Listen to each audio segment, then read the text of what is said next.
योगीराज चैतन्यानंद जी के गुरुस्तवन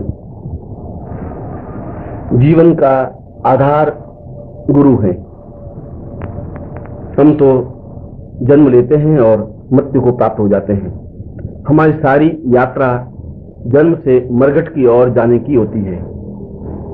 केवल गुरु ही ऐसे व्यक्तित्व होते हैं जो हमें मृत्यु से अमृत्यु की ओर गतिशील कर सकते हैं, जो हमें जीवंतता, पूर्णता और चैतन्यता प्रदान कर सकते हैं।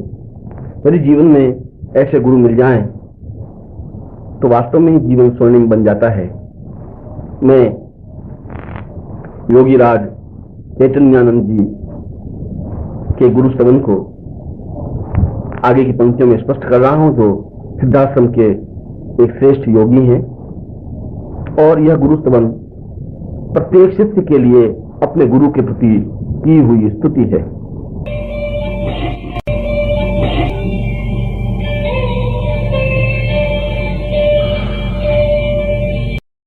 ಯೋಗಿರಾಜ್ ಚೈತನ್ಯಾನಂದಜಿಯವರ ಗುರುಸ್ತವನ. ಜೀವನದ ಆಧಾರ ಗುರುವಾಗಿದ್ದಾರೆ.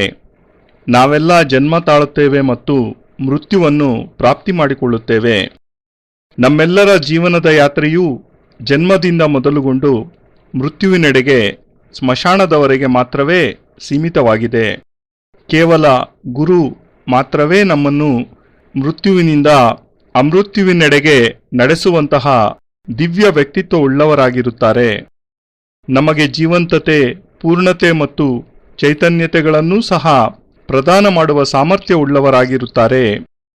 ನಮಗೆ ಜೀವನದಲ್ಲಿ ಅಂತಹ ಗುರು ಲಭಿಸಿದ್ದೇ ಆದರೆ ವಾಸ್ತವವಾಗಿಯೂ ನಮ್ಮ ಜೀವನ ಸ್ವರ್ಣಮಯವಾಗಿ ಬಿಡುತ್ತದೆ, ಸಾರ್ಥಕವಾಗುತ್ತದೆ. ನಾನೀಗ ಯೋಗಿರಾಜ್ ಚೈತನ್ಯಾನಂದಜಿಯವರ ಗುರುಸ್ತವನವನ್ನು ಮುಂದಿನ ಪಂಕ್ತಿಗಳಲ್ಲಿ ಸ್ಪಷ್ಟಪಡಿಸುತ್ತಿದ್ದೇನೆ. ಸಿದ್ಧಾಶ್ರಮದ ಶ್ರೇಷ್ಠ ಯೋಗಿಗಳಲ್ಲಿ ಯೋಗಿರಾಜ್ ಚೈತನ್ಯಾನಂದರು ಒಬ್ಬರಾಗಿದ್ದಾರೆ ಮತ್ತು ಅವರು ರಚಿಸಿದ ಈ ಗುರುಸ್ತವನ ಪ್ರತಿಯೊಬ್ಬ ಶಿಷ್ಯರಿಗಾಗಿ ಅವರ ಗುರುವಿನ ಬಗ್ಗೆ ಮಾಡಿರುವಂತಹ ಅಮೋಘ, ಅದ್ವಿತೀಯ ಸ್ತುತಿಯಾಗಿದೆ.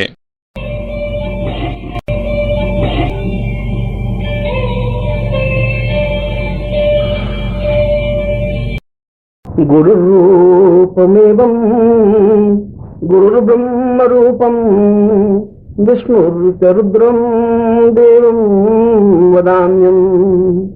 गुरुर्वै परं पूज्यरूपं गुरुर्वै सदाहं प्रणम्यं नमामि।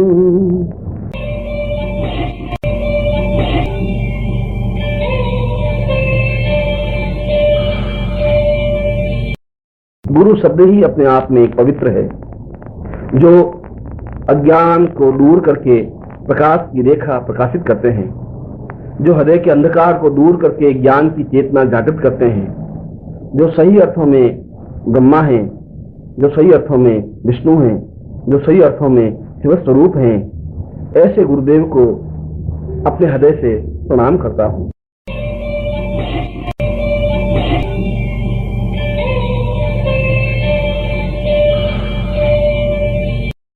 ಗುರು ಎಂಬ ಶಬ್ದವೇ ತನ್ನಲ್ಲಿಯೇ ತಾನು ಪವಿತ್ರವಾಗಿದೆ. ಯಾರು ನಮ್ಮಲ್ಲಿನ ಅಜ್ಞಾನವನ್ನು ದೂರ ಮಾಡಿ ಬೆಳಕಿನ ಕಿರಣಗಳನ್ನು ಪ್ರಕಾಶಿತಗೊಳಿಸುತ್ತಾರೆಯೋ, ಯಾರು ನಮ್ಮ ಹೃದಯದಲ್ಲಿನ ಅಂಧಕಾರವನ್ನು ದೂರ ಮಾಡಿ ಜ್ಞಾನದ ಚೇತನ, ಜ್ಞಾನದ ಅರಿವನ್ನು ಜಾಗೃತಗೊಳಿಸುತ್ತಾರೆಯೋ, ಯಾರು ಸರಿಯಾದ ಅರ್ಥದಲ್ಲಿ ಬ್ರಹ್ಮರಾಗಿದ್ದಾರೆಯೋ, ಯಾರು ಸರಿಯಾದ ಅರ್ಥದಲ್ಲಿ ವಿಷ್ಣುವಾಗಿದ್ದಾರೆಯೋ, ಯಾರು ಸರಿಯಾದ ಅರ್ಥದಲ್ಲಿ ಶಿವಸ್ವರೂಪರಾಗಿದ್ದಾರೆಯೋ ಅಂತಹ ಗುರುವಿಗೆ, ಗುರುದೇವರಿಗೆ ನಾನು ನನ್ನ ಹೃದಯಪೂರ್ವಕವಾದ ಪ್ರಣಾಮಗಳನ್ನು ಸಲ್ಲಿಸುತ್ತಿದ್ದೇನೆ.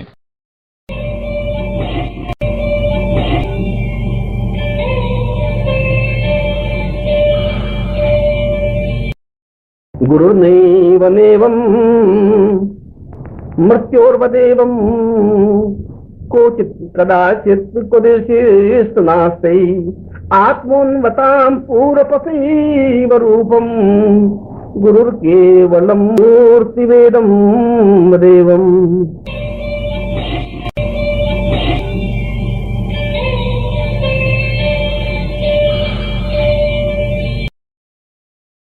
बिना गुरु के तो ये जीवन वैसा ही है जैसा पशु जीवन कहा जाता है। यह बिना गुरु के जीवन तो वैसा ही है जिसका कोई प्रारंभ नहीं है, जिसका कोई अंत नहीं है।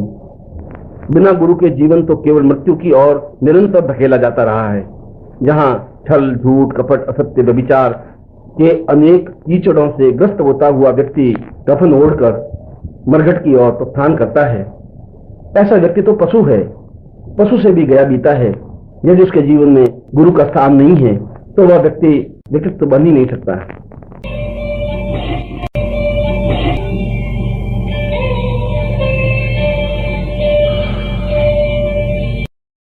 ಗುರುವೇ ಇಲ್ಲದ ಜೀವನ ಅದೆಂತಹ ತುಚ್ಛ ಜೀವನವೆಂದರೆ ಅದನ್ನು ಪಶು ಜೀವನವೆಂದೇ ಕರೆಯಲಾಗಿದೆ. ಗುರುವೇ ಇಲ್ಲದ ಈ ಜೀವನ ಪ್ರಾರಂಭವೂ ಇಲ್ಲದೆ ಸರಿಯಾದ ಅಂತ್ಯವನ್ನೂ ಕಾಣದಂತಹ ನಿಕೃಷ್ಟ ಜೀವನವಾಗಿದೆ. ಗುರುವೇ ಇಲ್ಲದ ಜೀವನ ಕೇವಲ ಮಾತ್ರ ಮೃತ್ಯುವಿನೆಡೆಗೆ ನಮ್ಮನ್ನು ನಿರಂತರವಾಗಿ ಬಲಪೂರ್ವಕವಾಗಿ ತಳ್ಳಿಕೊಂಡು ಹೋಗುತ್ತಿರುವಂತೆ ಭಾಸವಾಗುತ್ತದೆ. ಎಲ್ಲಿ ದ್ವೇಷ, ಸುಳ್ಳು, ಕಪಟ, ಅಸತ್ಯ, ವ್ಯಭಿಚಾರಗಳ ಅನೇಕ ಹೊಲಸು ದುರ್ಗಂಧಯುಕ್ತ ವ್ಯವಹಾರಗಳನ್ನೇ ಆಚರಿಸುತ್ತಾ ವ್ಯಕ್ತಿಯು ಕೊನೆಗೆ ಯಾರಿಗೂ ಬೇಡದ ಅನಾಥ ಶವವಾಗಿ ಸ್ಮಶಾನ ಯಾತ್ರೆ ಮಾಡುತ್ತಾನೆಯೋ ಅಂತಹ ವ್ಯಕ್ತಿಯಂತೂ ಪಶುವೇ ಆಗಿರುತ್ತಾನೆ. ಪಶುವಿಗಿಂತ ಇನ್ನೂ ಹೀನ ಸ್ಥಿತಿಯಲ್ಲಿರುವವನೇ ಆಗಿರುತ್ತಾನೆ. ಯಾವಾಗ ಆ ವ್ಯಕ್ತಿಯ ಜೀವನದಲ್ಲಿ ಗುರುವಿಗಾಗಿ ಒಂದು ಗೌರವಪೂರ್ಣವಾದ ಸ್ಥಾನ ಇರುವುದಿಲ್ಲವೋ ಆ ವ್ಯಕ್ತಿಯು ಎಂದೆಂದಿಗೂ ಉನ್ನತ ಮಟ್ಟದ ವ್ಯಕ್ತಿತ್ವವುಳ್ಳ ಶ್ರೇಷ್ಠ ವ್ಯಕ್ತಿಯಾಗಲು ಸಾಧ್ಯವೇ ಇಲ್ಲ.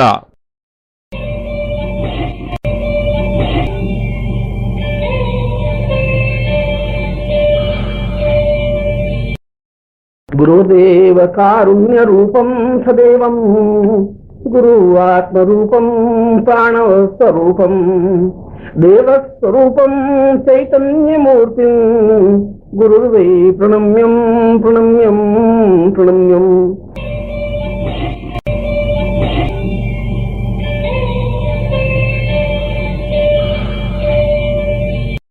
मैंने अपने जीवन में बहुत छल कपट देखा है। मैंने जीवन में बहुत दुख सहन किए हैं।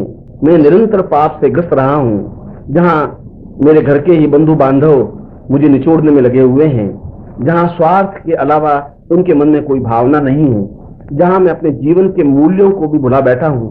ऐसे समय में मुझे एकमात्र सहारा गुरु का ही दिखाई देता है, जो मेरी उंगली पकड़ करके मुझे उस रास्ते पर गतिशील कर सकते हैं जो सही अर्थों में आध्यात्मिकता का रास्ता है, जो सही अर्थों में पुण्य का रास्ता है, जो सही अर्थों में श्रेष्ठता का रास्ता है।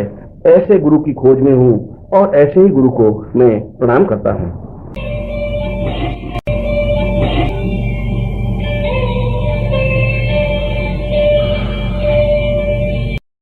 ನಾನು ನನ್ನ ಜೀವನದಲ್ಲಿ ಬಹಳಷ್ಟು ದ್ವೇಷ, ಕಪಟಗಳನ್ನು ನೋಡಿದ್ದೇನೆ.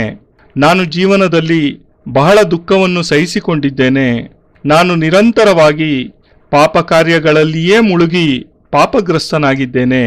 ನನ್ನ ಮನೆಯವರೇ, ನನ್ನ ಬಂಧು ಬಾಂಧವರೇ ತಮ್ಮ ಸ್ವಾರ್ಥಕ್ಕಾಗಿ ಮಾತ್ರವೇ ನನ್ನ ಜೀವನವನ್ನು ಹಿಂಡಿ ದುರುಪಯೋಗ ಮಾಡಿಕೊಳ್ಳುತ್ತಿದ್ದಾರೆ.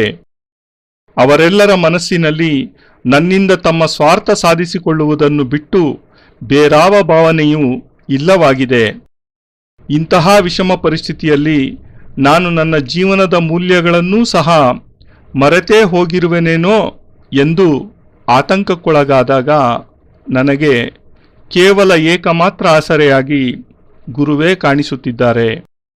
ಅವರು ಮಾತ್ರವೇ ಮಗುವಿನಂತೆ ನನ್ನ ಕಿರುಬೆರಳನ್ನು ಹಿಡಿದು ಸರಿಯಾದ ಅರ್ಥದಲ್ಲಿ ಆಧ್ಯಾತ್ಮಿಕ ಪಥದಲ್ಲಿ ನನ್ನನ್ನು ನಡೆಸಲು ಸಮರ್ಥರಾಗಿದ್ದಾರೆ. ಸರಿಯಾದ ಅರ್ಥದಲ್ಲಿ ಪುಣ್ಯ ಸಂಪಾದನೆಯ ಮಾರ್ಗದಲ್ಲಿ ನನ್ನನ್ನು ನಡೆಸಬಲ್ಲವರಾಗಿದ್ದಾರೆ. ಸರಿಯಾದ ಅರ್ಥದಲ್ಲಿ ಜೀವನದ ಶ್ರೇಷ್ಠತೆಯ ಹೆದ್ದಾರಿಯನ್ನು ತೋರುತ್ತಾ ಸೌಭಾಗ್ಯದಾಯಕ ಸಾರ್ಥಕ ಜೀವನಕ್ಕೆ ಮುನ್ನುಡಿ ಬರೆಯುವಂತವರಾಗಿದ್ದಾರೆ. ನಾನು ಅಂತಹ ಅದ್ವಿತೀಯ ಗುರುವಿನ ಅನ್ವೇಷಣೆಯಲ್ಲಿದ್ದೇನೆ ಮತ್ತು ಅಂತಹ ಶ್ರೇಷ್ಠತಮ ಗುರುಗಳಿಗೆ ನಾನು ನನ್ನ ಹೃತ್ಪೂರ್ವಕ ಪ್ರಣಾಮಗಳನ್ನು ಸಲ್ಲಿಸುತ್ತಿದ್ದೇನೆ.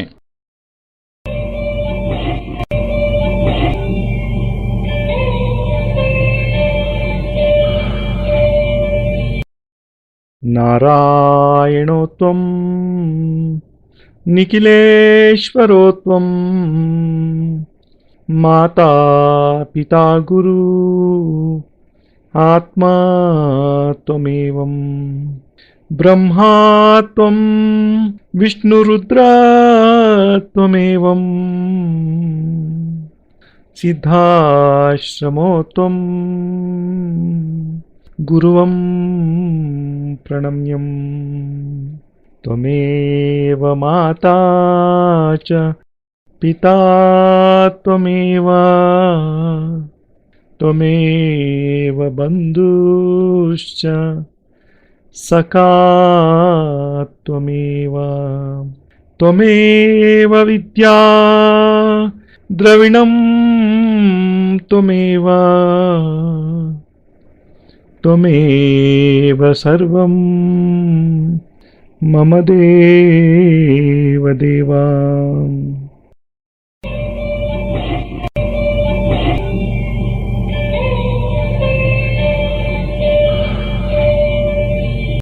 ತ್ವದೀಯಂ ವಸ್ತು ನಿಖಿಲಂ ತುಭ್ಯಮೇವಂ ಸಮರ್ಪಯೇತ್. ಜೈ ಗುರುದೇವ್.